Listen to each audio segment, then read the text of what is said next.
Welcome to the Pardes channel. Today we explain Genesis chapter 26 in a clear and simple way, step by step. Let's dive right into this explainer. We're going to be exploring Isaac's journey of survival, the intense conflicts he faces, and his ultimate pursuit of peace. This chapter is actually incredibly unique. It is literally the only chapter in the entire book of Genesis that focuses entirely on Isaac's own actions and his own life events, rather than just treating him as a bridge between his famous father Abraham and his famous son Jacob. Here, Isaac takes center stage. We are going to follow the Hebrew text strictly in order, breaking down exactly who is involved, what happens, where it all takes place, and why it matters to the overarching story. By the end of this, you're going to have a crystal clear understanding of the simple, literal meaning of this text. Section 1. Context and the famine. The catalyst for this entire chapter starts with a crisis. A severe famine strikes the land. Now, in the ancient Middle East, a famine wasn't just an inconvenience. It was a life-threatening emergency.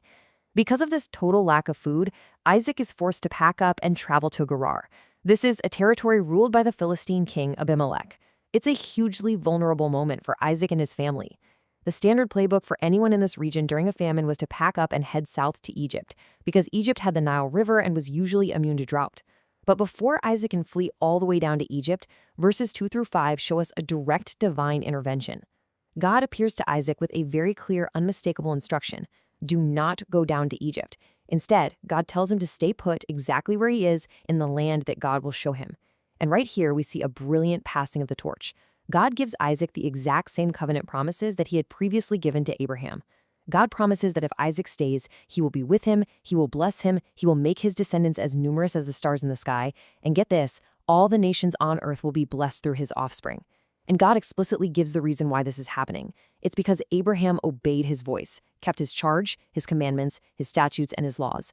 So Isaac's incredible blessing is deeply, fundamentally rooted in his father's obedience. Section 2. Deception in Gerar.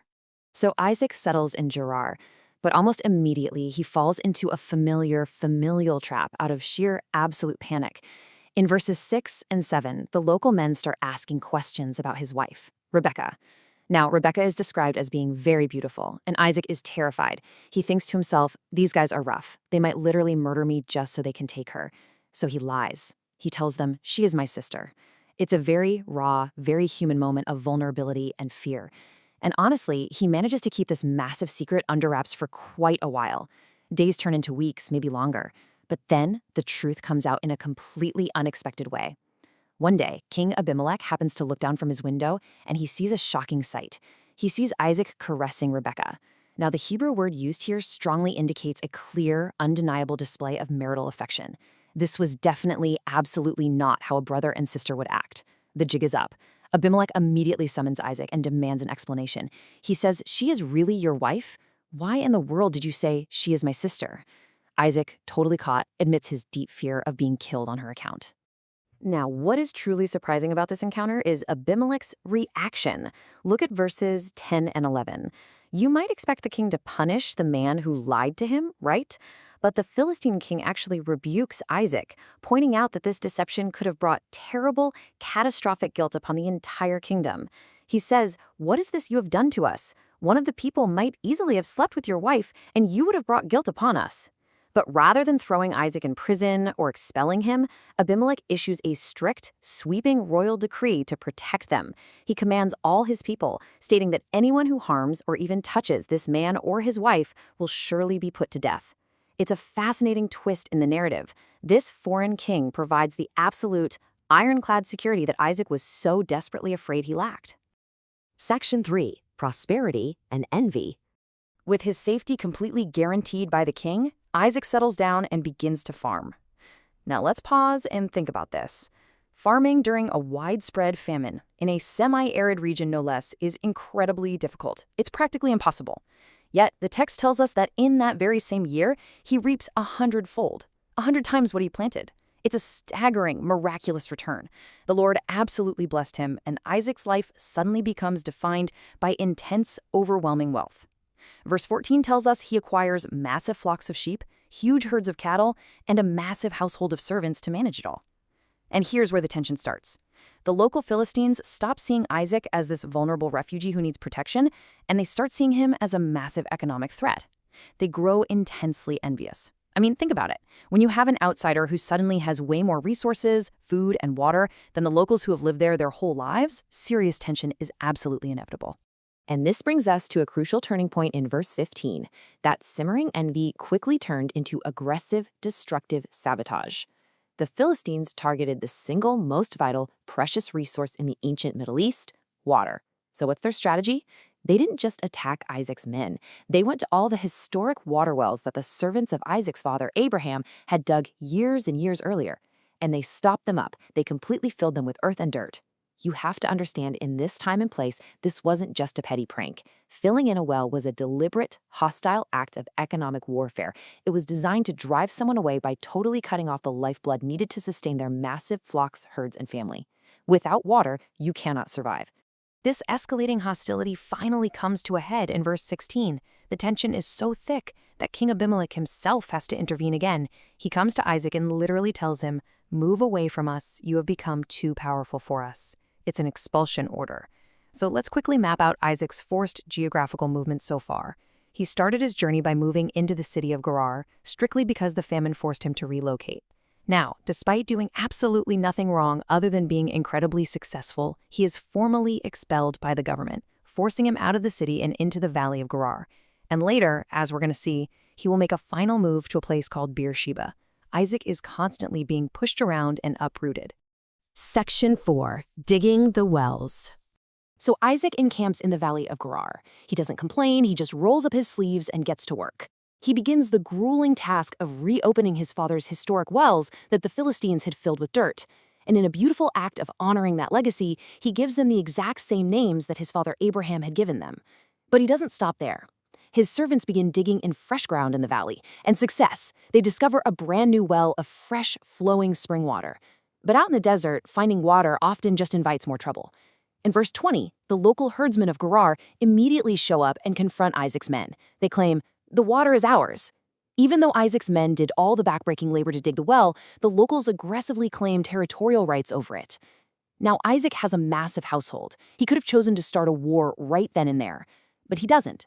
Instead, he simply names the well Esek, a Hebrew word that literally means dispute or contention, forever marking that specific well as a place of quarreling. He yields to them, leaves the well behind, and moves on. Moving right along to verse 21, Isaac's men go to a new spot and dig a second new well. But the territorial opposition from the locals only continues to escalate. The herdsmen of Gerar show up again, and they quarrel over this second well just as bitterly as they did over the first one. So Isaac names this well Sitnah, which translates to opposition or enmity. Just as a side note, it actually shares a linguistic root with the word Satan, which implies a very harsh, adversarial, accusing posture. At this point, it's almost comical. Isaac is basically acting as an unpaid, highly successful hydrologist for the Philistines. He does the work, finds the water, and they take it. Yet, instead of taking up swords to defend his rightful property, Isaac once again chooses the incredible path of peace, absorbs the loss, and walks away. And this brilliantly, perfectly illustrates Isaac's remarkable persistence and his unmatched patience. In verse 22, he moves his camp yet again even further away and starts digging a third well. And this time, silence. There is no one there to quarrel over it. The fighting finally stops. He successfully secures this water source and names this third well Rehoboth, which means room or broad places. Isaac makes a profound declaration here. Now the Lord has given us room, and we will flourish in the land. He clearly recognizes that his ultimate provision and the space he needs to thrive didn't come from aggressively fighting the locals. It came from patiently trusting in God's provision to eventually grant him the room to flourish. Section 5. The Treaty at Beersheba. In verses 23 through 25, Isaac makes a final relocation from the valley, traveling up to a place called Beersheba. That very same night, God appears to him again. God reassures him, saying, "I am the God of your father Abraham. Do not be afraid, for I am with you, I will bless you, and will increase the number of your descendants for the sake of my servant Abraham." In a beautiful response of faith, Isaac builds an altar right there to call on the name of the Lord. He pitches his tent, and, true to form, his servants begin the hard work of digging yet another well. While they are in the middle of digging, a dramatic climax occurs in verses 26 and 27. King Abimelech himself travels all the way from Gerar to visit Isaac, and he doesn't come alone. He brings his personal advisor, Ahuzzath, and the commander of his military forces, a man named Phicol. When a king shows up with his top political advisor and his top general, it is a very big deal. Isaac is understandably suspicious and a bit defensive. He asks them point blank, "Why have you come to me, since you were hostile to me and sent me away from you?" Their answer is truly amazing. They say, "We saw clearly that the Lord was with you." They recognized a distinct, undeniable divine blessing on Isaac's life, a blessing they realized they couldn't ignore, they couldn't stop, and they certainly couldn't defeat. Notice the stark, almost funny irony here in verses 28 to 31. Think about their past hostility. The Philistines had deliberately filled his wells with dirt, their king had forcefully expelled him, and their herdsmen had harassed him relentlessly. But now the highest-ranking officials of that same nation have hiked all the way out into the desert to formally request a sworn treaty of peace. They ask for a mutual oath. They want Isaac to swear that he will do them no harm, claiming, very selectively by the way, that they had only treated him well and had sent him away peacefully.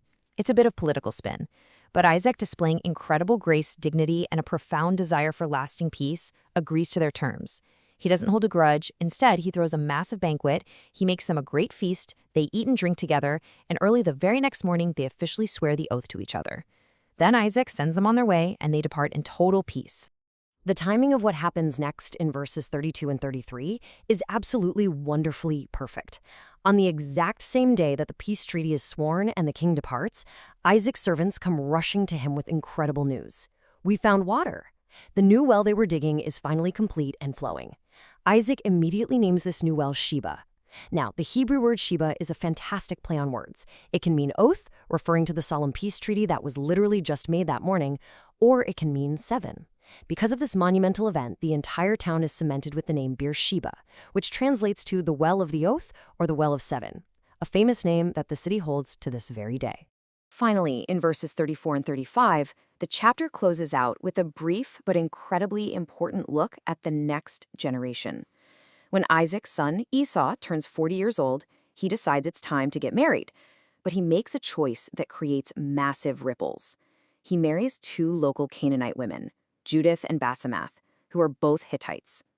The text tells us plainly that these specific marriages became a source of deep, bitter grief and distress to his parents, Isaac and Rebekah. Marrying into the local Canaanite culture went directly against the values and the distinct calling of Abraham's family. This seemingly small, sad detail right at the end of the chapter actually sets the stage perfectly for the massive family conflicts, the betrayals over blessings, and the arguments over inheritance that are going to explode in the very next chapter. Section 6. Practical life lessons.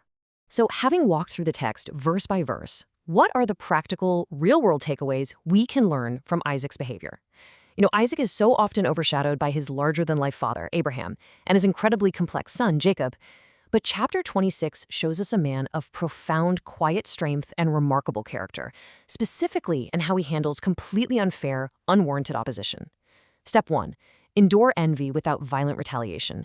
When people literally sabotaged his livelihood by filling his wells, he didn't start a bloody war, he just moved. He controlled his ego.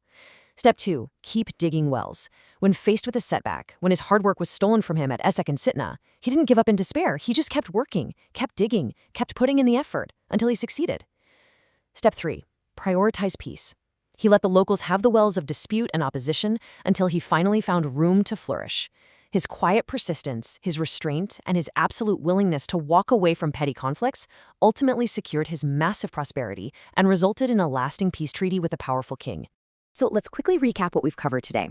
Isaac faces a life-threatening famine. He receives God's direct promise. He makes a very human mistake out of fear regarding his wife. He's then blessed immensely with agricultural wealth. He faces bitter, destructive envy from his neighbors. He continuously chooses to walk away from conflict to dig new wells. And eventually he forces his very enemies to recognize God's clear blessing on his life, resulting in a formal, lasting peace at Beersheba. Think about your own life for a second. How can you apply Isaac's peaceful persistence to the modern conflicts, the office politics, or the oppositions you face every day? Sometimes the greatest victory isn't fighting back and crushing your opponents. Sometimes the greatest victory is simply moving forward, keeping your peace, and digging another well until you finally find your room to flourish. Thank you for learning with us. If this helped you understand the chapter better, like, subscribe, and join us for the next chapter.